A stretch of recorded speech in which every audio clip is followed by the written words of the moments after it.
La sonnette a retenti à 3 reprises avant que je perçoive ses pas rageurs s'approchant de l'intérieur du pavillon. À mes 67 ans, j'ai affronté la disparition soudaine de mon époux, la misère qui a failli nous anéantir, l'isolement de nuits interminables sans personne à qui me confier. Pourtant, absolument rien ne m'avait préparé à ce qui allait survenir lorsque cette porte en chêne vernie s'ouvrirait brusquement.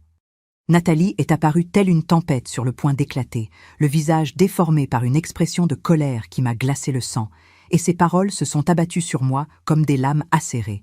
« Encore toi. J'ai pourtant dit que le dimanche était réservé au repos. Tu ne peux pas continuer à débarquer sans prévenir, comme si cette maison t'appartenait. » Je n'ai même pas eu le temps d'ouvrir la bouche pour expliquer que je venais simplement rapporter le pull bleu de Théo, mon petit-fils de 6 ans, qu'il avait oublié chez moi la semaine précédente quand je l'avais gardé parce que Nathalie avait un rendez-vous médical urgent. Il n'y a eu aucune possibilité pour les mots, pour les excuses, pour les clarifications, pour quoi que ce soit qui aurait pu adoucir l'instant. J'ai simplement vu son visage se crisper davantage de rage accumulée pendant des années. Comment ses mains poussèrent la porte avec une force démesurée et comment mon fils Antoine, mon unique enfant, celui que j'ai élevé seul durant 39 ans, demeurait figé sur le canapé du salon, fixant la télévision avec une concentration feinte, comme si je n'existais pas, comme si je n'étais pas sa mère debout sur le seuil, humiliée publiquement. Le claquement a résonné dans tout le quartier avec un fracas qui semblait ébranler l'univers entier. Le pull bleu orné de dinosaures est tombé de mes mains tremblantes et est resté gisant sur la marche d'entrée comme preuve textile de mon humiliation publique, comme témoignage tangible que même rapporter un vêtement oublié de mon petit-fils ne méritait pas la courtoisie élémentaire. 2 voisines qui arrosaient méticuleusement leur jardin de façade se sont retournées pour observer la scène avec ce mélange de curiosité morbide et de pitié gênée que les gens réservent aux personnes âgées qui souffrent en public. Une femme vêtue de son manteau dominical le plus présentable, debout devant une porte qui venait de se refermer violemment, avec des larmes commençant à couler sur ses joues, marquées par 67 années d'existence. Mais avant de poursuivre, je souhaite te faire une invitation très spéciale. Abonne-toi à la chaîne et laisse ton pouce en l'air. Cela m'aide à voir que tu me soutiens et que tu apprécies mes récits. Et commente ci-dessous depuis quelle ville tu nous regardes. Maintenant, continuons. J'ai parcouru les 4 rues jusqu'à mon appartement sans vraiment voir ce qui m'entourait. Les larmes brouillaient complètement ma vision, mais plus que cela, c'était comme si le monde entier était devenu flou et irréel, comme si je traversais un cauchemar dont je ne parvenais pas à m'éveiller. Mes pieds avançaient par pure mémoire musculaire, un pas après l'autre sur le trottoir familier, tandis que mon esprit répétait inlassablement ces paroles empoisonnées. « Encore toi ». Comme si ma présence était une peste bubonique, un désagrément insupportable qu'il fallait éradiquer à tout prix. À quel moment précis me suis-je transformée en antagoniste absolu de l'histoire de mon propre fils? J'ai tenté désespérément de me remémorer l'instant exact où tout avait basculé de manière irréversible. Peut-être était-ce progressif, si lent et imperceptible que je ne l'avais pas remarqué jusqu'à ce qu'il soit trop tard pour réparer les dégâts. Ou peut-être y avait-il eu un moment précis, une parole maladroite prononcée sans mauvaise intention, un geste mal interprété qui avait converti l'amour maternel en ressentiment toxique sans que je le sache. Quand je suis finalement arrivée à mon appartement au 4e étage, gravissant les marches avec des jambes qui me portaient à peine, je me suis assise dans le même fauteuil usé où j'avais allaité Antoine il y a 39 ans, où je lui avais lu des milliers de contes avant de dormir, où je l'avais consolé après chaque cauchemar et chaque genou écorché. Les murs sont entièrement tapissés de photographies encadrées qui désormais m'observent comme témoin silencieux de mon échec monumental en tant que mère.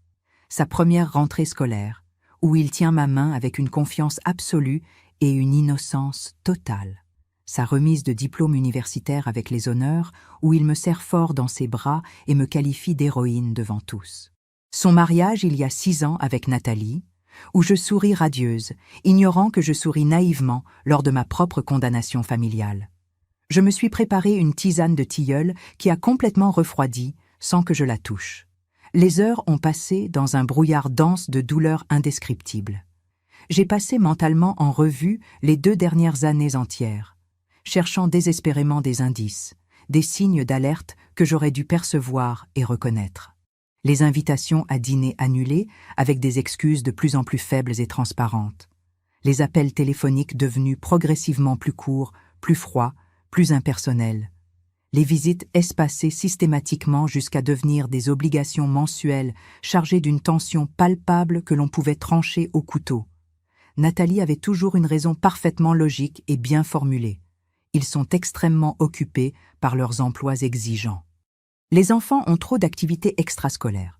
Ils ont besoin de temps sacré en famille nucléaire. Un temps en famille dont je ne faisais apparemment plus partie légitime.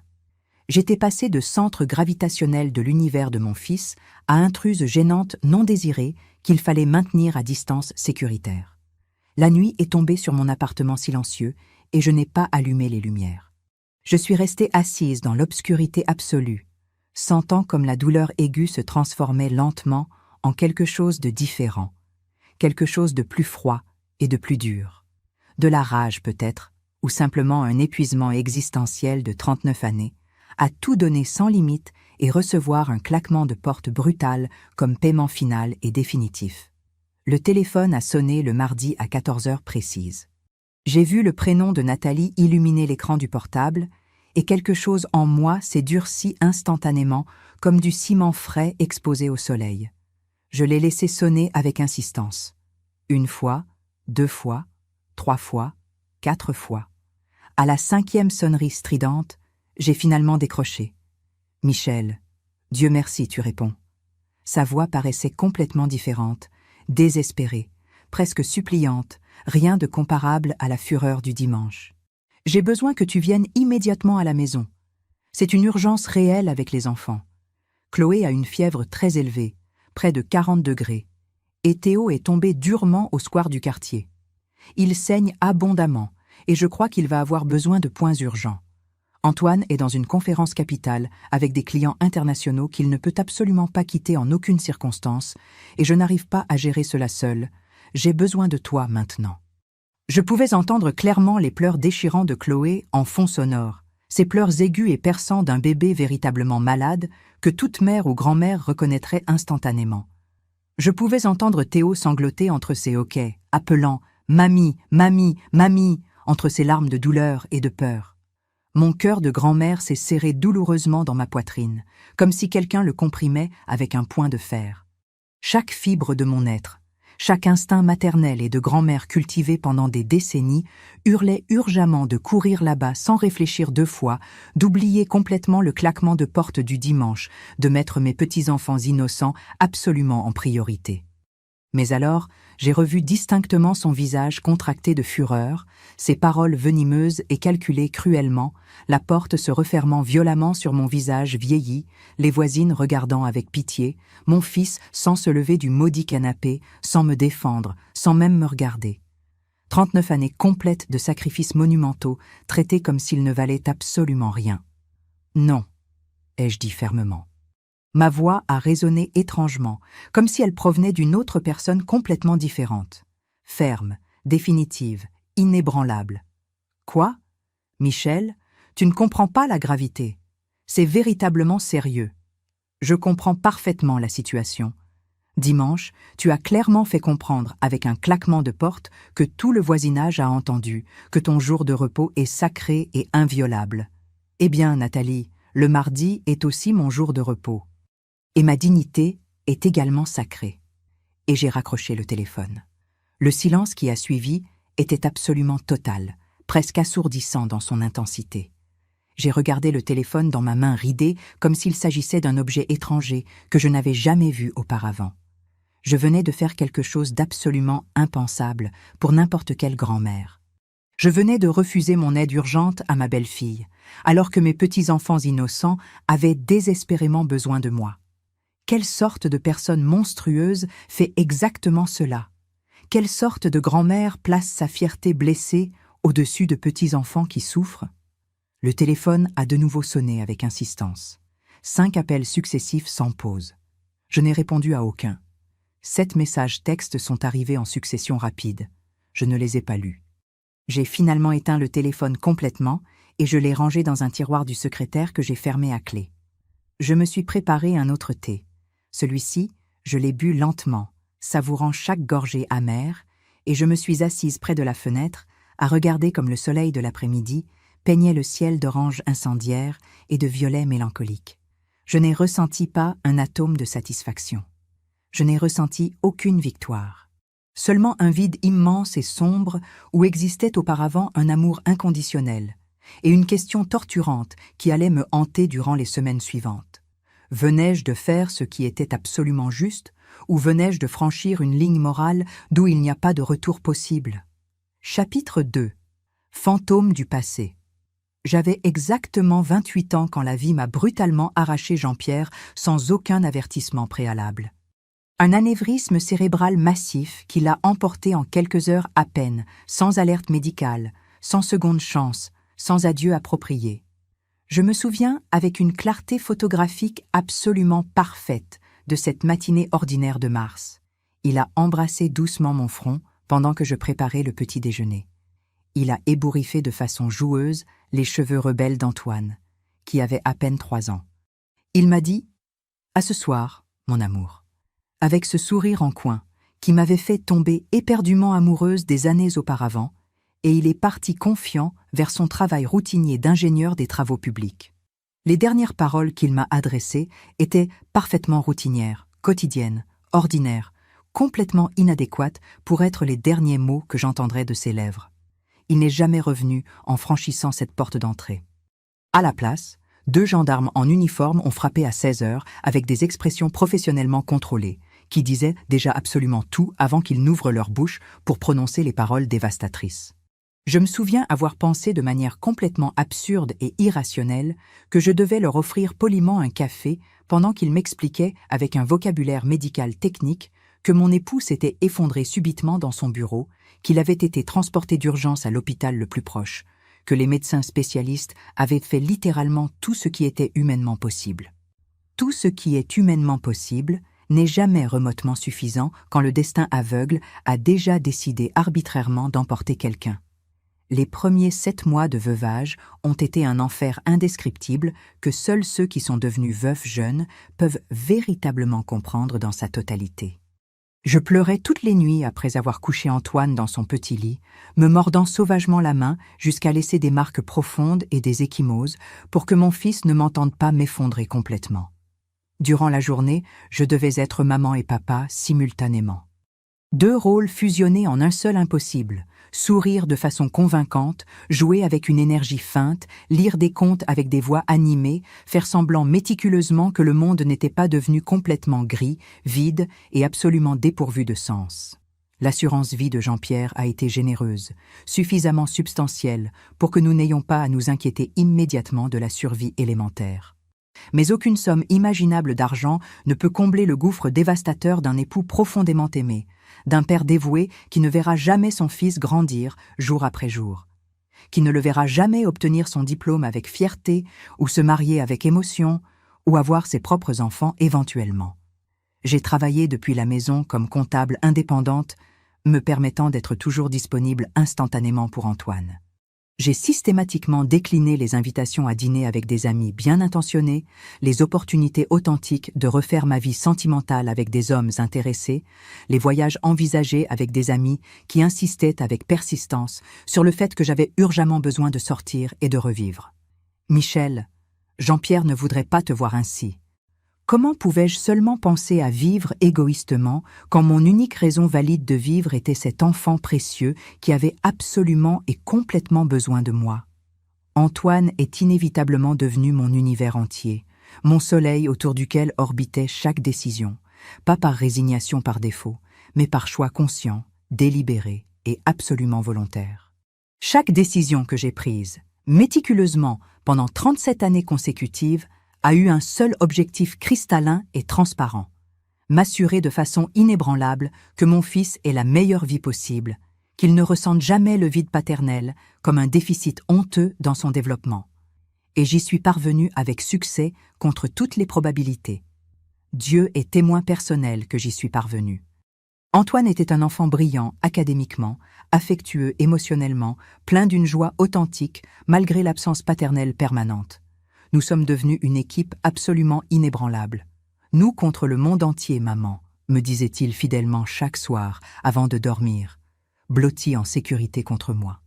Ces paroles simples étaient mon carburant quotidien, ma raison fondamentale de continuer même dans les jours les plus sombres et désespérés.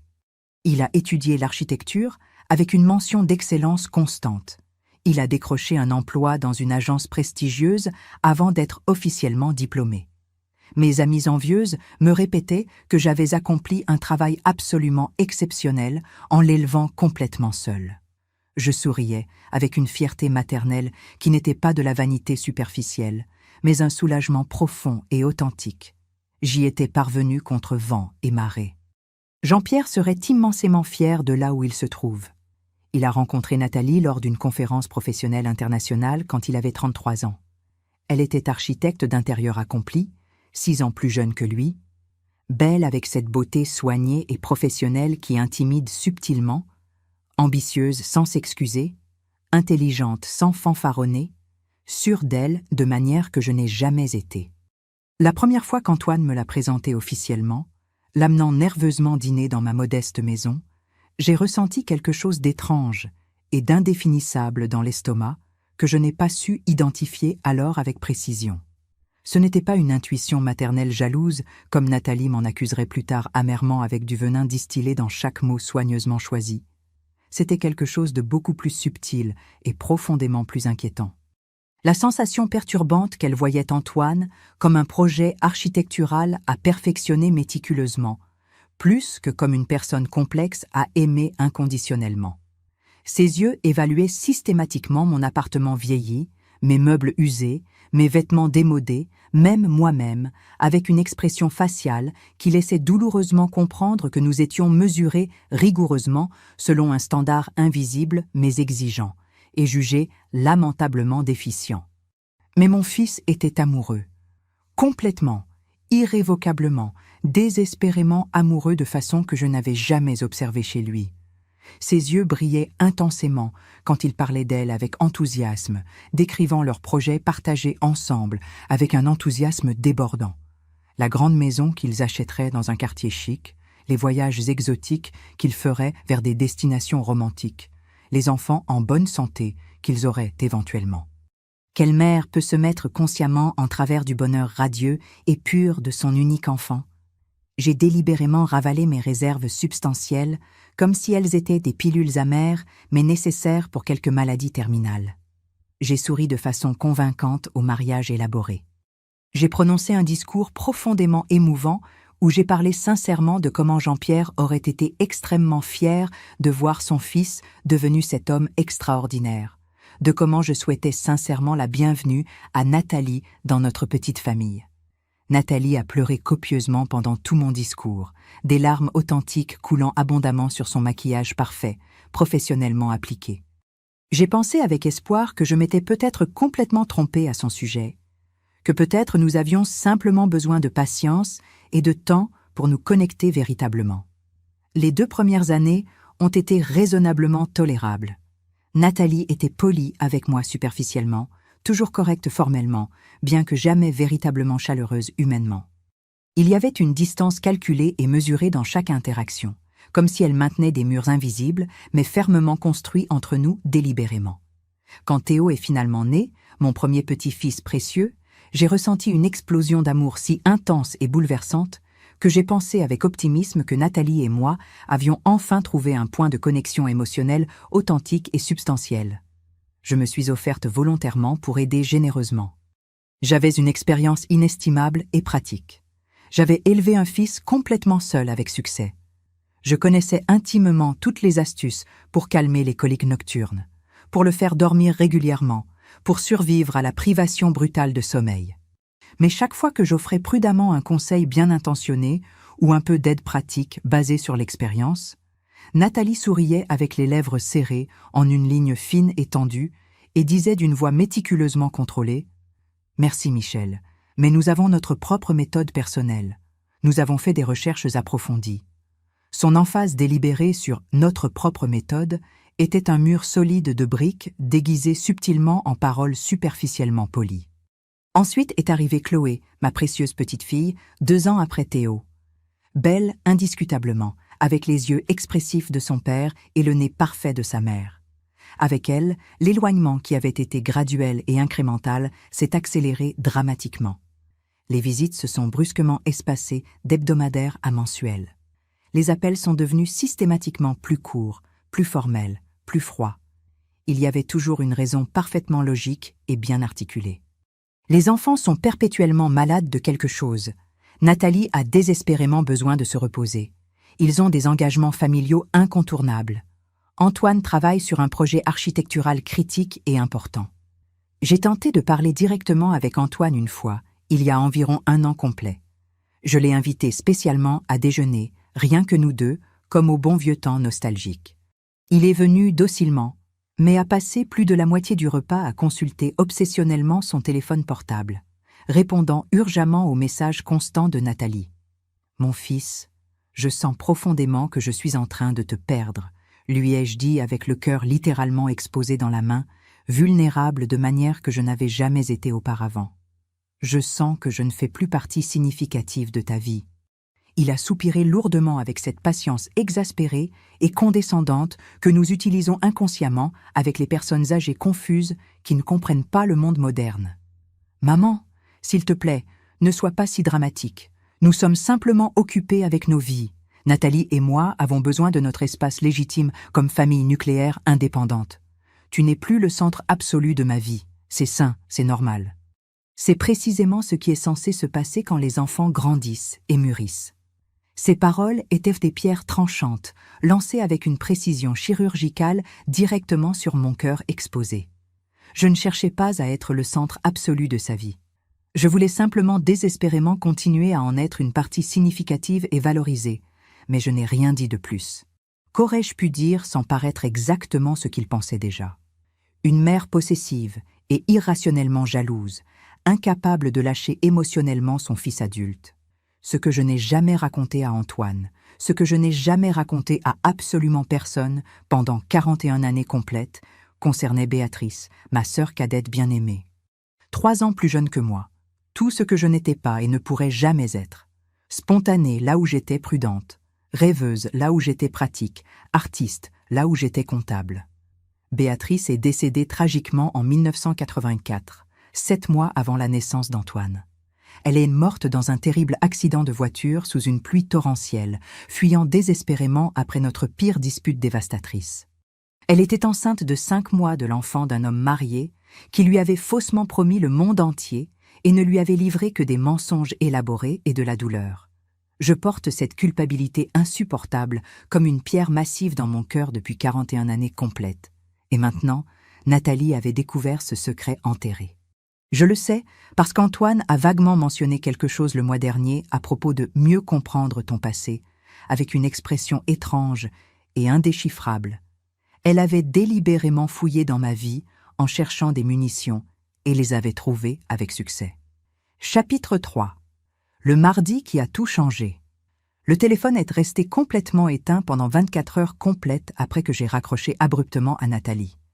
24 heures interminables pendant lesquelles je suis restée immobile dans mon appartement silencieux, me sentant simultanément puissante et absolument monstrueuse. J'avais franchi une ligne morale que les grands-mères ne doivent simplement pas franchir en aucune circonstance. J'avais placé mes sentiments personnels blessés au-dessus des besoins urgents de mes petits-enfants innocents. Mais chaque fois que la culpabilité menaçait de me submerger complètement, je me souvenais distinctement de ce claquement de porte brutal. Je me souvenais des mois accumulés de petites humiliations qui avaient graduellement construit une montagne insurmontable de ressentiment. Je me souvenais d'être traitée systématiquement comme une employée domestique qui pouvait être convoquée et congédiée selon la convenance arbitraire de Nathalie. Quand j'ai finalement allumé le téléphone le mercredi matin avec des mains tremblantes d'anticipation, il y avait 17 appels manqués accumulés. 12 de Nathalie, 5 d'Antoine, et des messages textes qui escaladaient progressivement de suppliants à absolument furieux. « Michel, s'il te plaît, c'est véritablement sérieux. Les enfants ont vraiment besoin de toi. Chloé est à l'hôpital. Où es-tu, bon sang? Je n'arrive pas à croire que tu sois si égoïste. Cela confirme absolument tout ce que je pensais de toi. Tu es une personne horrible. » Ce dernier message était de Nathalie. Je l'ai lu 3 fois lentement, sentant comme chaque mot était un clou méthodiquement enfoncé dans le cercueil. Je n'ai répondu à aucun message. À la place, je me suis préparé un petit déjeuner complet, quelque chose que je n'avais pas fait depuis des semaines, et je me suis assise pour le manger lentement, savourant chaque bouchée comme un acte de rébellion personnelle. Ma voisine Colette a frappé à ma porte cet après-midi pluvieux. Elle a 72 ans, a été veuve 2 fois et possède une sagesse que seules des décennies de survie à des tragédies variées peuvent donner. Nous nous sommes assises pour prendre un café pendant que la pluie commençait à frapper les fenêtres rythmiquement. « Tu as l'air différente », a dit Colette en m'étudiant avec ses yeux qui ne ratent aucun détail. Plus légère mais aussi plus triste. Que s'est-il passé ? Je lui ai tout raconté depuis le début, depuis le claquement de porte du dimanche jusqu'au moment où j'ai raccroché le téléphone le mardi.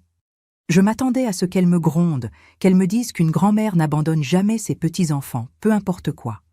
À la place, Colette a hoché la tête lentement pendant qu'elle finissait son café. « Ma fille ne m'a pas parlé pendant 3 ans, a-t-elle dit finalement d'une voix calme. Son deuxième mari me détestait. Il disait que j'étais manipulatrice, contrôlante, toxique.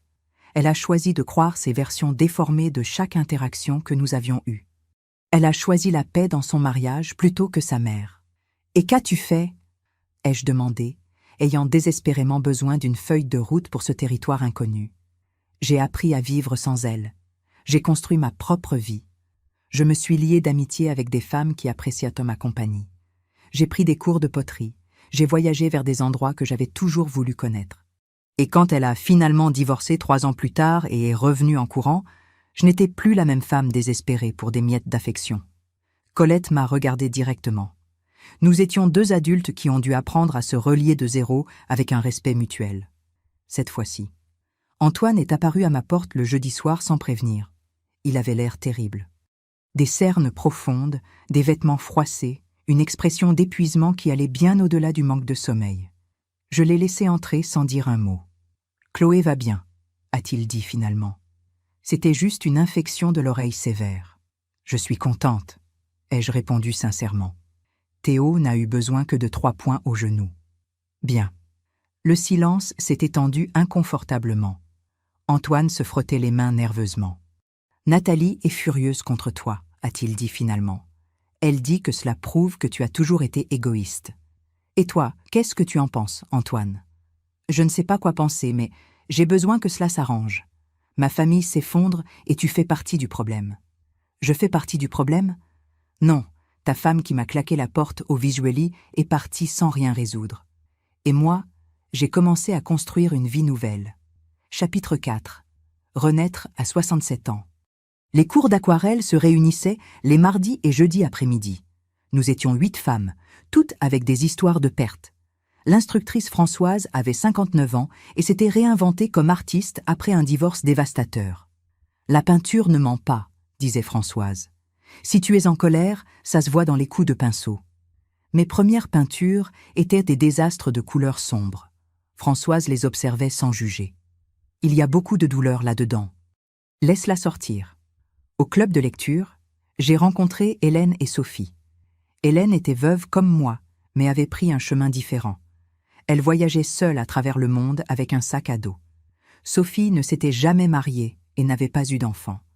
La société te dit qu'une femme sans mari et sans enfant est incomplète, disait Sophie.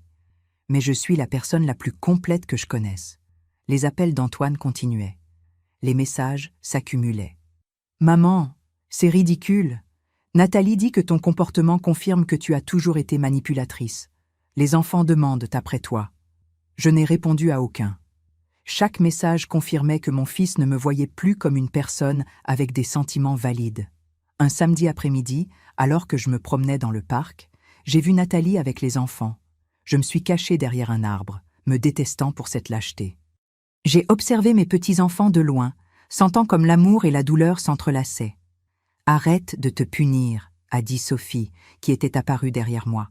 « Tu te détruis de l'intérieur. »« Ce sont mes petits-enfants », ai-je murmuré. « Je sais, mais tu t'aimes aussi toi-même maintenant, n'est-ce pas ?»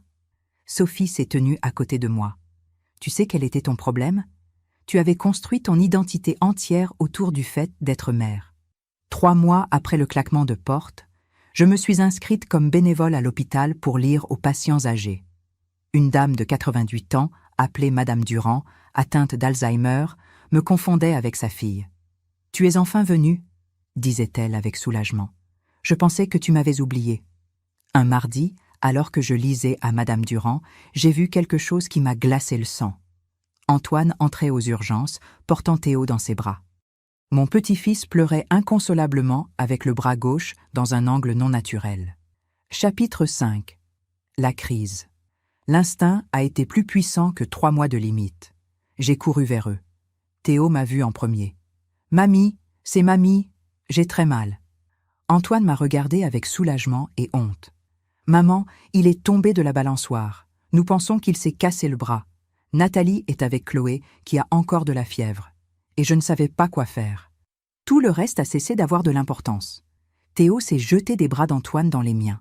« Ça va aller, mon amour, » lui ai-je murmuré. Mamie est là.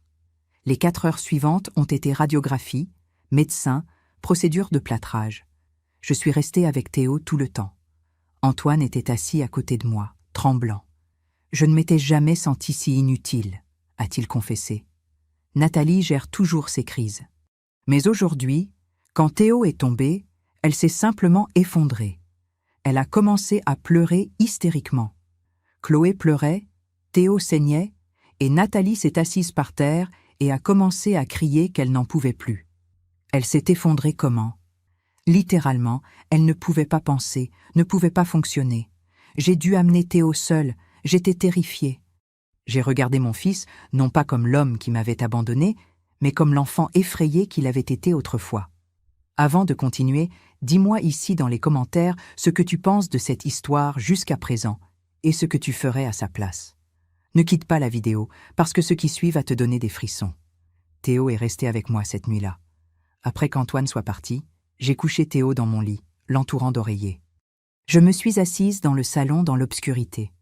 Antoine est revenu 1 heure plus tard. Il avait l'air dévasté. « Maman, je dois te dire quelque chose que j'aurais dû te dire il y a des mois. » Sa voix tremblait. Nathalie a fait un effondrement nerveux il y a 7 mois, un effondrement psychologique total. Elle est restée 4 jours en observation psychiatrique. On lui a diagnostiqué une anxiété sévère, une dépression majeure et un trouble de stress post-traumatique. Le monde s'est arrêté. Trouble de stress post-traumatique. Son père ne les a pas seulement abandonnés quand Nathalie avait 13 ans. Il y a eu des années de maltraitance émotionnelle avant.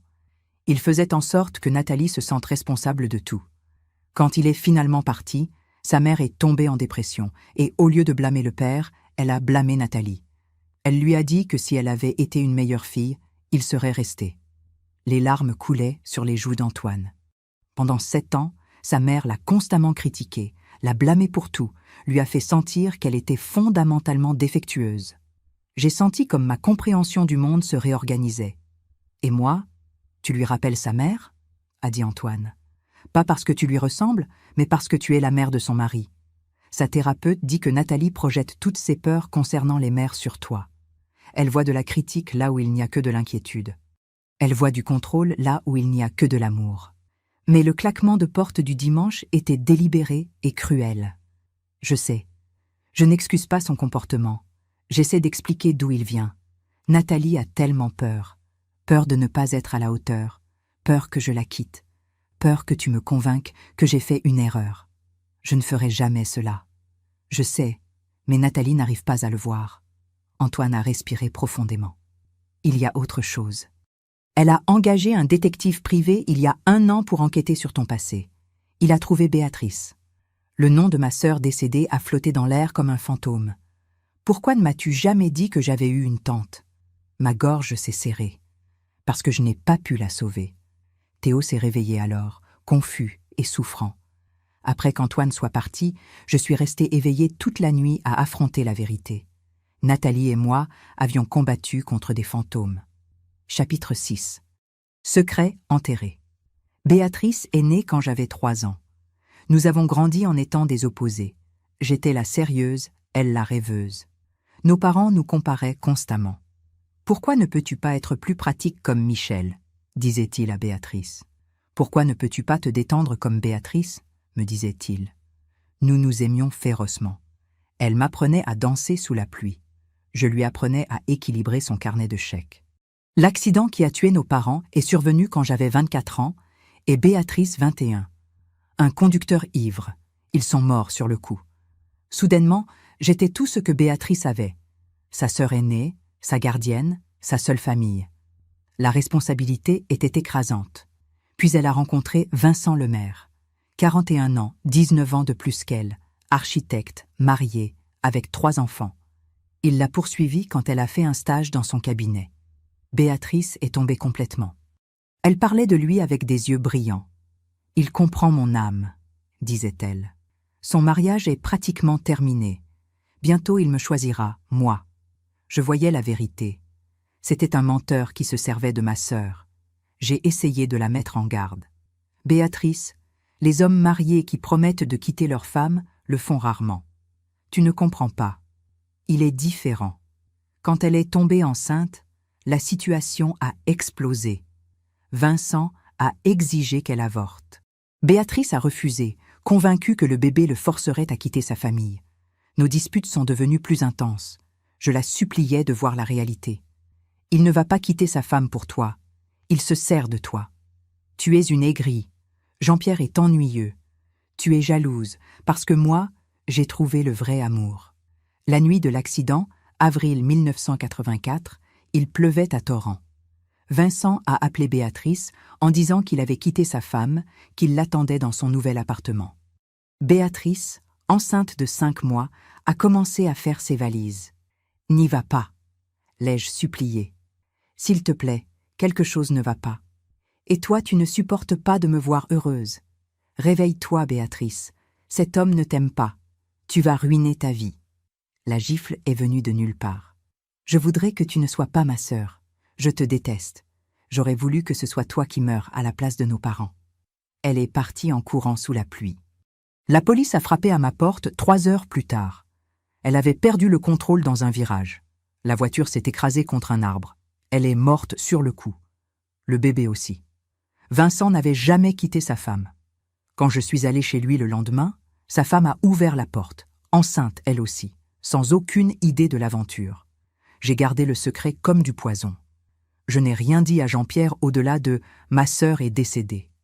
J'ai supprimé ses photos, emballé ses affaires, effacé son existence parce que chaque souvenir était un rappel que je n'avais pas pu la sauver. Quand Antoine est né 7 mois plus tard, je l'ai tenu avec une détermination de fer. Cet enfant vivrait. Il ne commettrait jamais les erreurs de Béatrice, parce que je m'assurerais de le protéger de tout. Maintenant, 41 ans plus tard, je comprenais finalement. J'avais commis l'erreur inverse avec Antoine. Là où j'avais été trop critique avec Béatrice, j'avais été surprotectrice avec Antoine. Et Nathalie, avec son propre traumatisme, me voyait à travers le prisme de ses blessures. Pour elle, j'étais sa mère, jugeante, contrôlante, dangereuse. 2 femmes hantées par des fantômes, projetant des peurs l'une sur l'autre. Théo a appelé depuis la chambre. Je suis allée le consoler en lui chantant les mêmes chansons que j'avais autrefois chantées à son père. « Mamie, maman est en colère contre toi.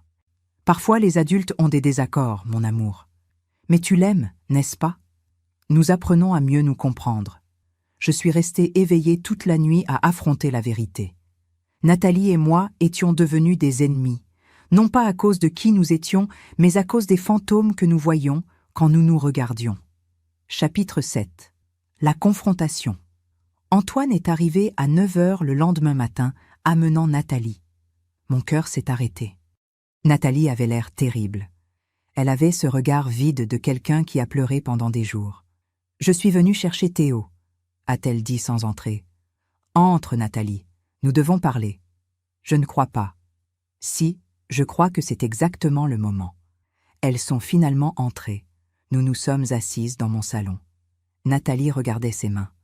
Antoine regardait entre nous deux. J'attendais. « Je sais que j'ai engagé un détective », a dit Nathalie finalement. « Je sais que c'est horrible. » « Pourquoi ? » ?»« Des preuves. » Les larmes ont commencé. « Des preuves que tu étais comme ma mère, contrôlante, toxique, quelque chose qui justifierait la peur que je ressens chaque fois que tu es près de moi. » Mais je ne t'ai jamais jugée, Nathalie. Je sais, a-t-elle crié. Mon Dieu, je sais. Ma thérapeute me le dit, que je projette, que tu n'es pas ma mère, que chaque fois que tu offres de l'aide, j'entends de la critique, parce que c'est ce que ma mère faisait. Elle s'est couvert le visage en sanglotant. Quand j'ai trouvé des informations sur Béatrice, j'ai pensé, voilà, elle est contrôlante, elle a détruit la vie de sa sœur. Mais ma thérapeute m'a fait lire les rapports complets. Béatrice a pris de mauvaises décisions et tu as essayé de la sauver. Comme n'importe quelle sœur l'aurait fait. Mais moi, je l'ai déformée pour confirmer mes peurs. Nathalie m'a tout raconté. Son père qui la rendait responsable de son malheur. Sa mère qui transformait chaque interaction en critique. Quand je me suis mariée avec Antoine, j'étais terrifiée. Terrifiée que tu vois mes fêlures et que tu lui dises qu'il avait fait une erreur. Alors, j'ai construit des murs, et chaque fois que tu essayais de t'approcher, je le voyais comme une attaque. Antoine a parlé. Alors moi, j'ai échoué envers vous deux. J'ai essayé de maintenir la paix en étant neutre, mais ma neutralité te validait, Nathalie. Chaque fois que je ne te corrigeais pas quand tu étais cruelle, je confirmais que tu avais raison. Il s'est tourné vers moi. Et j'aurais dû te défendre, maman. Ce dimanche où elle t'a fermé la porte, j'aurais dû dire non. C'est ma mère et elle mérite le respect. Le silence était différent maintenant. Quelque chose se traitait. Ah, Nathalie, ai-je dit finalement, je ne suis pas ta mère, et tu n'es pas Béatrice. Moi, j'ai porté 41 ans de culpabilité.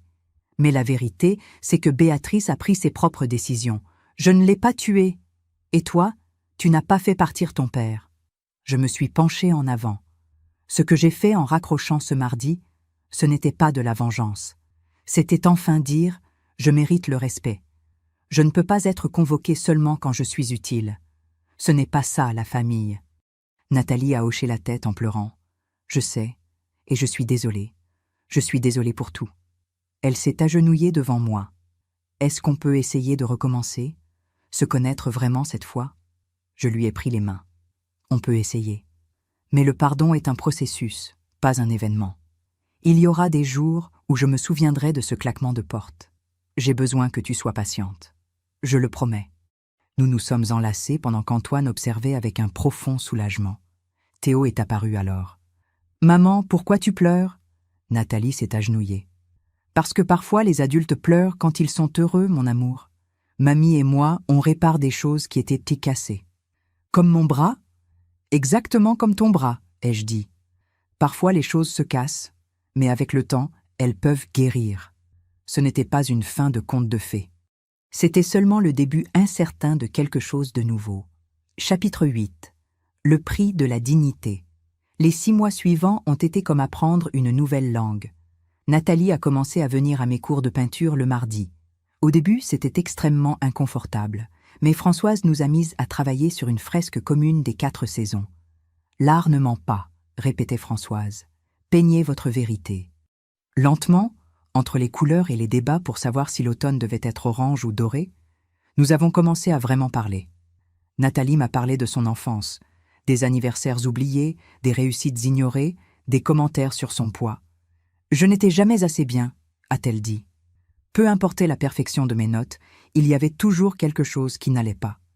Et quand papa est parti, ça a confirmé que c'était ma faute. Sign. Je lui ai parlé de Béatrice en détail comme je ne l'avais jamais verbalisé. Comment je l'enviais secrètement. Comment nos parents nous comparaient. Comment sa mort avait validé mes pires peurs de perdre le contrôle. Quand j'ai essayé de la sauver, ce n'était pas seulement de l'altruisme, ai-je admis. C'était aussi de l'ego. Si elle se détruisait en étant impulsive, ça signifierait que ma façon de faire était la bonne. Nathalie a cessé de peindre. C'est pour ça que tu as surprotégé Antoine. Exactement. Si quelque chose lui arrivait, ça signifierait que j'avais encore échoué. J'ai élevé un homme qui ne savait pas établir de limites parce que j'avais toujours été son bouclier. Nous combattions toutes les deux contre des fantômes, a dit Nathalie. Moi, je combattais ma mère, mais j'utilisais ton visage.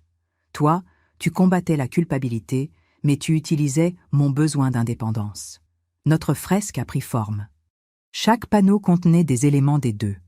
Mes coups de pinceau contrôlés se mélangeant aux siens plus libres. Le résultat était quelque chose qu'aucune de nous n'aurait créé seule.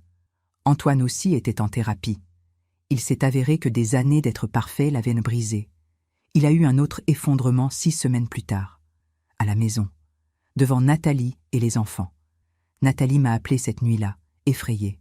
« Michel, j'ai besoin d'aide, il est brisé. » J'y suis allée immédiatement. Nous nous sommes assises toutes les trois et avons parlé pendant des heures tandis qu'Antoine dormait. « Comment as-tu fait » m'a demandé Nathalie. « Comment as-tu élevé un fils seul tout en traversant ton propre deuil ?» Je ne l'ai pas traversé, je l'ai enterré. Je me suis transformée en machine maternelle. Et maintenant, 41 ans plus tard, je me permets enfin de ressentir. Tu regrettes les sacrifices ? J'ai réfléchi longuement. Je regrette de m'être sacrifiée si complètement que j'ai oublié qui j'étais. Je regrette d'en avoir fait mon unique but, parce que quand il a grandi, je me suis retrouvée vide. N'aie pas ma vie, Nathalie. Aime tes enfants, mais n'oublie pas de t'aimer toi-même. Ce fut un tournant. Le moment décisif est arrivé lors de mon anniversaire de 68 ans. Nathalie a organisé un dîner surprise. Elle a invité mon club de lecture. Colette, Françoise, Hélène, Sophie. Antoine était là avec Théo et Chloé. Mais ce qui m'a laissé sans voix, c'était de voir une femme âgée, assise seule. Elle avait 76 ans. Une expression de profond malaise. « Je voudrais te présenter ma mère », a dit Nathalie en tremblant.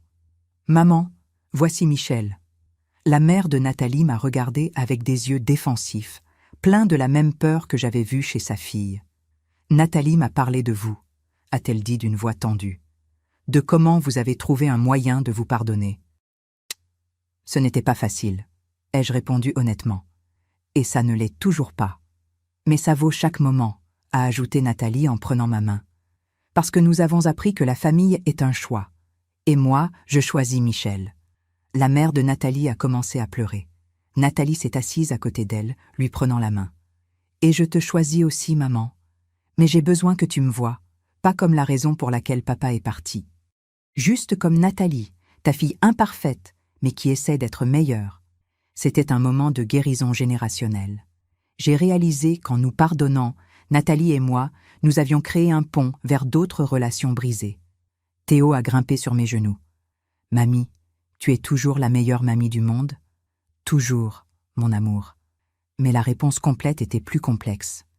J'étais une grand-mère qui avait appris qu'aimer signifie lâcher prise, qu'établir des limites n'est pas de la cruauté, que le pardon n'efface pas la douleur, mais ouvre de l'espace pour de nouveaux chapitres. Ce soir-là, Nathalie est restée pour m'aider à ranger. Pendant que nous faisions la vaisselle, elle m'a dit « Quand j'ai entendu le clic du téléphone ce mardi-là, j'ai pensé que j'avais gagné, que je t'avais enfin sorti de nos vies. Mais ce que tu as vraiment fait, c'est m'obliger à me regarder dans le miroir. Et je n'ai pas aimé ce que j'ai vu. Moi non plus, je ne m'aimais pas, ai-je admis. Une mère dont l'amour étouffait. Une femme qui avait oublié qui elle était. Et qui es-tu maintenant ? J'ai souri en pensant à mes aquarelles, à mes amis, aux après-midi avec Nathalie où nous parlions sans mentionner Antoine, aux soirées seules qui ne ressemblaient plus à une punition. Je suis encore en train de le découvrir. À 68 ans, je fais enfin connaissance avec Michel, et j'aime bien cette femme. Nous nous sommes enlacés dans ma cuisine, une vraie étreinte, sans peur. Juste deux femmes qui avaient combattu contre des fantômes et avaient choisi de devenir des alliés. La sonnette qui avait retenti ce dimanche-là avait fermé une porte, mais ma réponse, ce clic du téléphone, en avait ouvert une autre. Ce n'était pas de la vengeance, c'était de la dignité. C'était dire, je mérite le respect et le maintenir. L'orgueil a un prix, mais la dignité aussi. Et en regardant la vie que j'avais construite, les amitiés, la créativité, la relation honnête qui émergeait avec Nathalie, mon fils apprenant l'authenticité, je savais avec une certitude absolue que j'avais payé le juste prix. Parce que parfois l'acte le plus aimant est de refuser d'accepter moins d'amour que ce que l'on mérite. C'est se tenir dans sa vérité et dire « voilà qui je suis.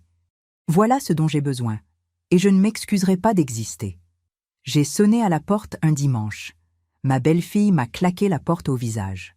Cela aurait pu être la fin, mais c'est devenu le commencement de quelque chose de plus vrai. Et quand Nathalie m'a invité le dimanche suivant, sans drame, sans condition, j'ai souri et j'ai dit « j'adorerais », mais seulement si nous promettons que quand nous aurons besoin d'espace, nous le dirons avec des mots aimables. Elle a hoché la tête. Marché conclu, Michel. Les meilleures vengeances ne sont pas des vengeances. Ce sont des transformations. Et la mienne a été de cesser d'être la mère en manque et de devenir la femme que je méritais d'être, complète par moi-même, avec ma propre vie, mais heureuse de la partager avec ceux qui la choisissent pour les bonnes raisons, avec un respect mutuel, avec un amour mérité, avec la vérité, même quand elle fait mal. Le prix de la dignité peut être élevé, mais le prix de trahir sa dignité est infiniment plus élevé. Et je le paierai à nouveau sans hésiter, parce qu'au final, ce que j'ai enseigné à mes petits-enfants n'était pas que les grands-mères doivent toujours être disponibles. C'était que les femmes, toutes les femmes, méritent d'être traitées avec respect. Et cette leçon valait chaque larme versée en chemin. Je sonne à la porte de la maison de mon fils ce dimanche matin, et pendant un instant, mon corps se tend involontairement avec la mémoire musculaire du traumatisme. 3 ans ont passé depuis ce claquement de porte qui a tout changé, mais certaines blessures laissent des cicatrices que le temps adoucit sans les effacer complètement. Ma main tremble encore légèrement quand j'appuie sur le bouton. La porte s'ouvre. Nathalie est là, les cheveux attachés en une queue de cheval décoiffée, des taches de peinture sur son vieux t-shirt et un sourire sincère qui n'a plus besoin d'efforts pour se former. « Michel, tu arrives juste à temps », dit-elle en s'écartant pour me laisser entrer. « Les enfants finissent de faire ta carte d'anniversaire. Attention, il y a énormément de paillettes et Théo a insisté pour utiliser toutes les couleurs de l'arc-en-ciel simultanément. » J'entre dans une maison qui sent le café fraîchement préparé et les crêpes légèrement brûlées. Chloé, maintenant âgée de 6 ans, court vers moi, les bras tendus, en criant « Mamie !» avec cet enthousiasme pur que seuls les petits-enfants possèdent. Je la soulève. Plus difficile maintenant que j'ai 70 ans, mais je refuse de l'admettre. Et je la serre contre ma poitrine. « Tu as apporté tes peintures ?» demande Chloé avec urgence. « Maman dit qu'aujourd'hui, on va peindre le jardin ensemble. » « Elles sont dans mon sac, je confirme. » Et son visage s'illumine de joie sincère. Théo apparaît depuis la cuisine, maintenant âgé de 9 ans et étonnamment grand, tenant une carte qui est effectivement couverte de suffisamment de paillettes pour rivaliser avec un spectacle de cabaret. « Mamie, regarde, dit-il. Bon anniversaire à la meilleure mamie de l'univers connu. J'ai mis « connu » parce que papa dit qu'il faut toujours être scientifiquement précis. Je ris en sentant les larmes menacées d'apparaître, mais ce sont des larmes de joie cette fois, pas de douleur. C'est parfait. C'est la carte la plus scientifiquement précise que j'ai jamais reçue de ma vie. Antoine émerge du bureau, fermant son ordinateur portable. Quelque chose qu'il n'aurait jamais fait il y a 3 ans. Lui aussi a changé. Plus présent, plus conscient, plus disposé à établir des limites saines, tant avec son travail qu'avec les personnes dans sa vie. Sa thérapie l'a transformé de façon qui me surprennent encore agréablement. « Maman », dit-il en me serrant dans ses bras avec cette étreinte complète qu'il me donnait quand il était enfant et que nous avons graduellement retrouvée. « Bon anniversaire. 70 ans d'être extraordinaire. 70 ans de commettre des erreurs et d'en tirer des leçons. » Je corrige doucement. C'est quelque chose que j'ai appris ces 3 dernières années. L'importance de la précision émotionnelle, de ne pas embellir la vérité, même dans les compliments. Nathalie réapparaît avec un plateau de café et ce qui semble être des crêpes sauvées de leur première tentative de crémation. « J'ai essayé de faire ta recette, Michel. Elles ne sont pas exactement comme les tiennes, mais elles sont mangeables, plus ou moins. Nous rions ensemble et il y a de l'aisance dans ce rire qui a été laborieusement construit pendant 3 ans de mardis de peinture, de conversations honnêtes et de thérapie familiale occasionnelle. Nathalie et moi ne serons jamais meilleures amies. Nos personnalités sont trop différentes, nos histoires trop complexes. Mais nous sommes quelque chose de peut-être plus précieux. Nous sommes une famille choisie consciemment, jour après jour. « Tu sais quoi ?» dit Nathalie pendant que nous nous asseyons à table, les enfants déjà distraits par leurs crêpes couvertes de miel. « Ma mère m'a appelé hier. » Je lève les yeux avec un intérêt sincère. La relation de Nathalie avec sa mère a été son propre voyage compliqué, parallèle au nôtre, mais avec ses propres obstacles uniques. Elle veut venir nous voir le mois prochain. Elle dit qu'elle est allée en thérapie aussi, qu'elle veut essayer de vraiment me connaître. Nathalie fait une pause, ses yeux cherchant les miens. Je lui ai dit oui, Mais je lui ai aussi dit qu'elle devait respecter des limites, que les choses seraient différentes cette fois. « Et comment te sens-tu à ce sujet ?» je demande en utilisant les mêmes mots que ma propre thérapeute me pose constamment. Oui, j'ai finalement commencé une thérapie il y a 2 ans. Terrifiée, pleine d'espoir, les deux à la fois. Nathalie sourit avec cette vulnérabilité qu'elle a appris à montrer. « Mais tu m'as enseigné quelque chose d'important, Michel. Tu m'as enseigné que poser des limites n'est pas de la cruauté, que tu peux aimer quelqu'un et quand même exiger le respect, que le pardon ne signifie pas oublier ni permettre que les schémas nuisibles continuent. » Antoine prend la main de Nathalie. « Et toi aussi tu m'as enseigné cela, maman. Quand tu as raccroché le téléphone il y a 3 ans, j'ai pensé que tu étais égoïste. Maintenant je comprends que tu étais courageuse. Tu nous enseignais à tous que même les grands-mères, même les mères, même les femmes plus âgées méritent la dignité. Ce n'était pas facile, j'admets honnêtement. Il y a eu des nuits où je me détestais, où je me demandais si j'avais sacrifié ma relation avec mes petits-enfants par orgueil. Mais tu ne l'as pas fait, dit Nathalie fermement. Tu as sacrifié la fausse paix pour la possibilité de quelque chose de réel. Et regarde où nous en sommes maintenant. Je regarde autour de la table. Chloé avec du chocolat sur le visage, complètement inconsciente des complexités adultes, mais en sécurité dans l'amour qui l'entoure. Théo vérifiant sa carte pour s'assurer que les paillettes ne tombent pas. Antoine et Nathalie avec les mains entrelacées, un mariage qui a survécu à sa crise la plus profonde et en est ressorti plus fort. Et moi, Michel, 70 ans, enfin à l'aise dans ma propre peau. Ce matin, avant de venir, j'ai peint un nouveau panneau pour notre fresque des saisons au cours d'aquarelle. Françoise l'a regardé et a dit quelque chose qui m'est resté. « Tu as enfin peint l'hiver sans obscurité. Tu as peint l'hiver avec espoir. » Elle avait raison. Le panneau montrait la neige tombant sur un jardin endormi. Mais il y avait des bourgeons verts pointant sous la neige. Des promesses de printemps. La preuve que même dans le froid le plus rigoureux, la vie persiste, s'adapte, trouve des moyens de fleurir éventuellement. « À quoi tu penses, mamie ?» demande Théo, me sortant de mes réflexions. « Je pense, dis-je lentement, choisissant mes mots avec soin, que les meilleures histoires ne sont pas celles qui finissent facilement heureuses. Ce sont celles qui finissent honnêtement. Et celle-ci, notre histoire familiale, est honnête. Elle a des cicatrices et elle a de la beauté. Elle a de la douleur et elle a de la guérison. Et cela la rend réelle. » Nathalie lève sa tasse de café. « Aux histoires honnêtes, alors. Aux histoires honnêtes, répétons-nous tous, même les enfants, bien qu'ils ne comprennent pas complètement le toast. Et tandis que nous entrechoquons nos tasses et nos verres de jus, tandis que les enfants rient et que Nathalie et moi échangeons un regard de compréhension mutuelle, tandis qu'Antoine sourit avec une paix qu'il n'avait pas il y a 3 ans, je sais avec une certitude absolue, le prix de la dignité était élevé, mais ce qu'il a acheté, cette authenticité, ce respect mutuel, cette vraie famille construite sur la vérité au lieu de l'obligation, valait chaque larme, chaque nuit d'insomnie, chaque moment de doute. Parfois, le plus grand acte d'amour est d'enseigner à ta famille que toi aussi tu mérites d'être aimé, et que l'amour sans respect n'est pas de l'amour du tout. C'est juste une jolie cage, et moi, je suis enfin libre. Si cette histoire t'a touché, abonne-toi à la chaîne et laisse ton pouce en l'air. Ce n'est pas qu'un bouton, c'est une façon de dire « Je t'ai entendu, je te crois. Tu n'es pas seul. » Ton soutien permet à plus d'histoires comme celle-ci d'atteindre des personnes qui, aujourd'hui, ont l'impression de ne pas avoir de voix.